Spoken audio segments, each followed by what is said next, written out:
Déjà passé des heures à réfléchir à un problème, à tourner, à retourner, à analyser sous tous les angles. Et au bout du compte, t'as rien fait, rien changé, rien avancé. Je vais te dire quelque chose de cash. C'est pas ton problème qui te bloque, c'est ta façon de te prendre la tête avec. Je vais te donner un exemple très concret. Hier, j'étais dans un magasin. Il y avait du monde, du bruit, l'agitation, et j'ai senti quelque chose monter en moi. Cette tension, cette surcharge. Mon hypersensibilité qui commençait à peser. Et là, j'avais deux choix. Soit je laisse cette hypersensibilité prendre le dessus, soit c'est moi qui prends le dessus. Et devine quoi? J'ai choisi la deuxième option. Pas parce que c'est facile, mais parce que j'ai fait le travail, parce que j'ai compris ce qui se passait en moi. Et parce que je me suis dit une chose très simple. Je vais pas me prendre la tête avec ça. Et c'est exactement le sujet d'aujourd'hui. T'as déjà vécu ça? Une situation qui te prend la tête, un problème qui tourne en boucle, une décision que tu n'arrives même pas à prendre, une action que tu repousses depuis des semaines. Plus tu y penses, moins tu avances. Plus tu analyses, plus tu te bloques. Plus tu veux que ce soit parfait, moins tu passes à l'action. Si tu te reconnais là-dedans, ce que je vais te dire va tout changer. La première chose qu'on t'a dit, c'est ça. Réfléchis bien avant d'agir. Prends le temps d'analyser. Sois sûr avant de te lancer. Et cette croyance-là, elle t'a paralysé. Parce qu'à un moment donné, réfléchir trop, ce n'est plus agir du tout. Je vais te dire la vérité. Se prendre la tête, ce n'est pas de l'intelligence. C'est de la peur déguisée en réflexion. C'est ton cerveau qui te fait croire qu'il travaille, qu'il analyse, qu'il prépare, alors qu'en réalité, il évite, il protège, il t'empêche d'avancer.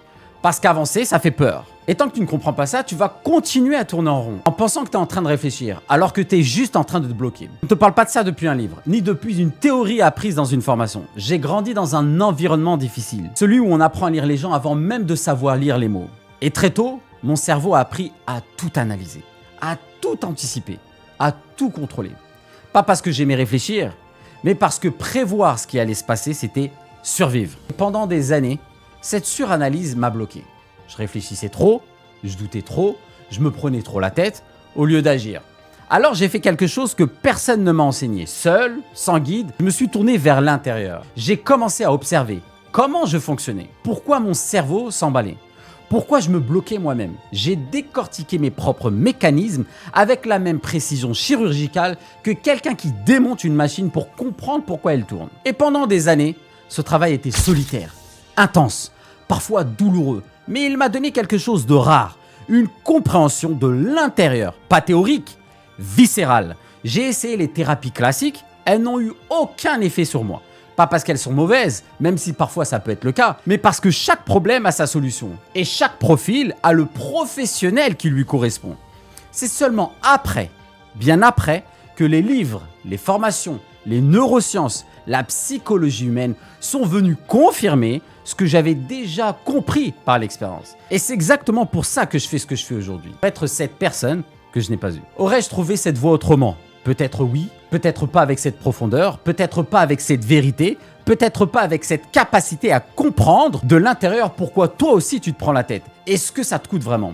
Et c'est pour toi, exactement pour toi que je suis là aujourd'hui. Ce qui m'a brisé est devenu mon outil, ce qui m'a isolé est devenu ma connexion aux autres, ce qui m'a fait souffrir est devenu ma clarté. Alors qu'est-ce qui se passe vraiment quand tu te prends la tête? Regarde, ton cerveau a une mission très ancienne, te protéger. Et pour te protéger, il analyse, il anticipe les dangers, les échecs possibles, les jugements. Il tourne en boucle parce qu'il cherche la certitude, la garantie que ça va marcher, que tu ne vas pas te planter, que tu ne vas pas souffrir. Mais voilà la vérité que personne ne te dit. Cette certitude n'existe pas. Elle n'existera jamais. Et ton cerveau le sait.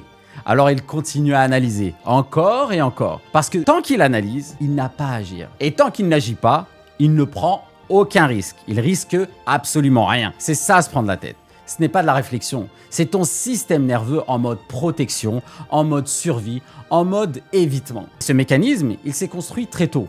Peut-être dans une enfance où te tromper avait des conséquences, où l'erreur n'était pas permise, où il fallait être sûr avant d'agir, où le jugement des autres faisait mal. Et ton cerveau a enregistré tout ça. Il a appris que réfléchir encore un peu, c'était plus safe qu'agir tout de suite. Et il y a quelque chose de plus profond encore. Quelque chose qui touche directement ton identité.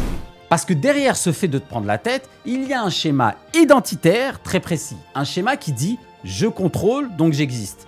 Tant que tu analyses, tant que tu réfléchis, tant que tu maîtrises, tu existes. Tu as le sentiment d'avoir le contrôle sur ta vie, sur ce qui peut t'arriver, sur ce que les autres pensent de toi. Et dès que tu lâches, dès que tu agis sans être sûr à 100%, quelque chose en toi panique. Parce que lâcher le contrôle, c'est comme lâcher ton identité. Ce schéma-là, c'est pas juste une habitude, c'est une identité construite autour du contrôle.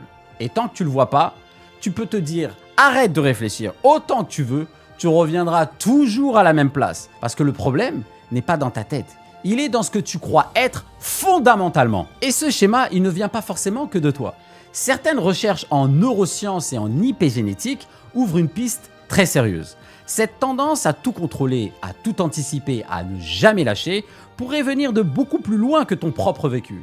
Elle pourrait s'inscrire dans ce qu'on appelle la mémoire génétique ou la mémoire transgénérationnelle. Une lignée familiale où l'imprévu était dangereux, un ancêtre qui a survécu en anticipant tout, une histoire familiale où perdre le contrôle avait des conséquences réelles. Ces histoires-là peuvent laisser une trace invisible dans la façon dont ton système nerveux fonctionne aujourd'hui sans que tu le saches, sans que tu l'aies choisi. Maintenant, je veux que tu vois concrètement comment ce schéma tourne dans ta vie. Premier exemple, tu as un projet en tête depuis des mois, une idée, une envie, quelque chose que tu veux créer. Et chaque jour, tu te dis, je vais le faire. Mais pas encore, je dois réfléchir encore. Ah si, ah ça, préparer ça, être sûr de ça. Et les semaines passent, les mois passent, le projet n'avance pas. Pas parce que t'es paresseux, pas parce que t'as pas le temps, même si ça peut être le cas, mais parce que ton cerveau te protège de l'échec possible en t'empêchant de commencer.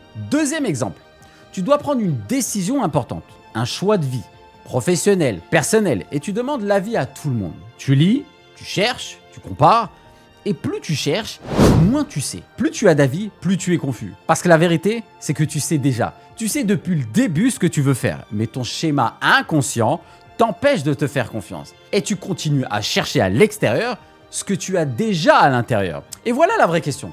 Est-ce que tu veux vraiment continuer à te prendre la tête, à analyser, à douter, à attendre d'être prêt? Parce que je vais te dire quelque chose de cash. Tu ne seras jamais prêt à 100%. Jamais. La préparation parfaite n'existe pas. La certitude absolue n'existe pas. Et attendre de les avoir, c'est choisir de ne jamais avancer. La vraie transformation ne se fait pas dans la tête. Elle se fait dans l'action. Mais pas n'importe quelle action. Une action alignée avec ton identité, avec ce que tu as compris de toi-même, avec ce que ton système nerveux a mémorisé et que tu peux maintenant reprogrammer. Plus tu vas te prendre la tête, moins tu vas avoir de résultats. C'est mécanique. C'est neurologique. C'est la façon dont ton cerveau fonctionne. La question, c'est pas comment réfléchir mieux. La question, c'est comment agir malgré la peur. Et ça se travaille. Pas en surface. À la racine. Les personnes que j'accompagne ont toutes ce point commun au départ. Elles sont intelligentes, capables, ambitieuses. Elles savent exactement ce qu'elles veulent. Elles voient clairement où elles veulent aller, mais elles bloquent elles-mêmes. Pas par manque de volonté, par un schéma inconscient qui tourne depuis des années. Et tant qu'elles ne comprennent pas ce schéma, tant qu'elles ne font pas le lien entre ce qu'elles vivent aujourd'hui et ce que leur identité, leur système nerveux, leur mémoire invisible ont construit, elles continuent à se prendre la tête, en croyant que c'est leur nature, alors que c'est un schéma. Et un schéma, ça se transforme. Si tu te reconnais dans ce que je viens de décrire, si tu sens que ce pattern tourne dans ta vie depuis trop longtemps, si tu veux arrêter de te prendre la tête et commencer à avancer vraiment, et si tu veux aller encore plus loin, accompagnement personnalisé, programme, livre, tout est sur jawadshelkin.com. Tu trouveras les liens directement en description sous cette vidéo. Ce travail ne ressemble à rien de ce que tu as déjà essayé. Parce qu'on ne travaille pas les techniques, on travaille l'identité. À très vite.